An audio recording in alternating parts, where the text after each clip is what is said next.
За маш амархан хамтдаа гоё болдог. Дахианы шарсан гоё. Хоёр төрлийн коктейлтэй зааж өгч байна. Та хэд маань хадгалаад байгаарай. Нэрээ надад шинэ жил гэхээр энэ бенгалийн гал нь амар бодогдоод идэв тийм учраас би энэ дээр асаасан байгаа.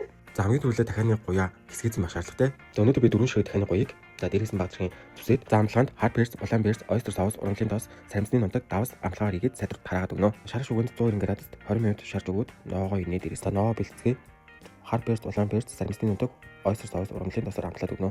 За та хэд маань өөрсдийн итгэх хүссэн ноогоо хийгээд идэж болно шүү. За үлцэн 25 минутанд нь ноогоо хийгээд шар шүгэндээ шараад өгнө. Төлөө одоо личи жимстэй моктейл хий. Личи жимс нь өөрөө маш гоё зөөлөн жимс байдаг болохоор моктейл хийхэд яг гоё тохирдог шүү. Яг гоё тэр амтыг гаргахад Contro брендийн сахар багтай личи компотыг сонгосон. Личинийх нь сиропноос нь хийгээд өгвөл өрмөц гоё амтд нэмдэг шүү. За одоо тоорын коктейл хий. Энэ тоорын компот нь яг нэг тийм байгалийн жимсний амтаараа хэд ч ихэрлэг биш, химэл амттай биш болохоор шүүсийг нь хүртэл хийгээд хэрэглэхэд өстой гоё юм байлээ. За коктейлын дээрээ оранж жуус, мөс, дурын архинасаа за тоорын өөрийнхөө сиропноос нь 40 мл-ийг хийгээд садруудгаад за өнөөдрийн баярын ширээний маань коктейл болон моктейл маань бэлэн боллоо. Та хэд маань хийгээд туршаад үзээрэй. Төгс гоё хоолтой, төгс коктейл, моктейл хоёр зохицсон шүү. За баярын хоолны санаад нэгээр нэмсэн байхаа гэж найдаж байна. Та бүгдтэй шинэ оны минь төргий нэрөө намайг фоллоу хийж дагаарай.